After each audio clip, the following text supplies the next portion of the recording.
Hi there, welcome to Guitar Media's 1984 Gibson Flying V video. Today we have what I would consider to be a fairly rare 1984 Gibson Flying V in Arctic White. This was a smoker, so now this guitar has aged to a nice honey color.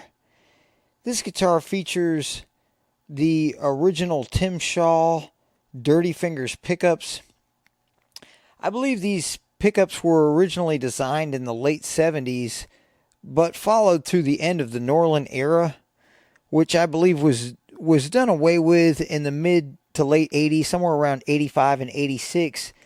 Norlin would sell the company, and the company would then move to Nashville. So this predates this is the Norlin era and predates the Nashville era. So I guess they must have still been at Kalamazoo at the time that this guitar was made. And interesting enough, this really gives this guitar sort of a 70s vibe, like the feel of the guitar, because it has the Norlin thing going on, and most of us associate Norlin guitars with the 70s.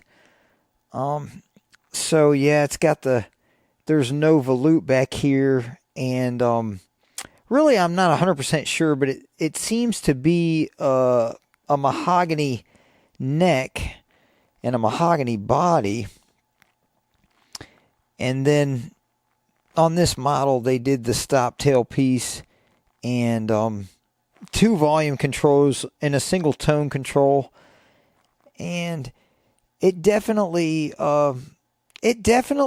marks the beginning of the heavy metal era type guitars, or well, I guess maybe the late 70s, but anyways, this configuration definitely does, because the previous configuration of the Flying V was the big pickguard model, and it had the covered pickups, and obviously they weren't the Dirty Fingers. And these, you'll hear in the demo, these really have a really good chunk type sound, and it almost seems like they sort of define the chunk sound.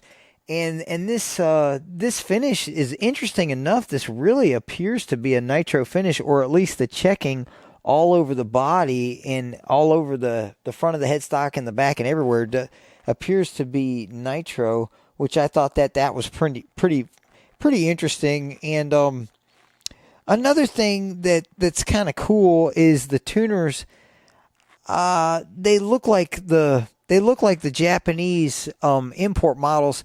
And this is another thing that's really interesting, that Fender and Gibson both alike were in the mid 80s, actually right around 1985 seems to be the time that the factories were shut down and then moved and relocated and reopened.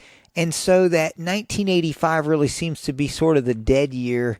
And a lot of people think that maybe it's possible that the production of some of the guitars or the parts were subbed out to Japanese productions facilities, that were operating at that time.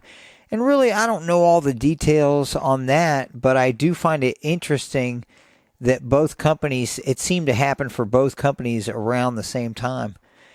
Thanks for watching, and enjoy the demo.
Thanks for watching, and check our channel for our latest videos.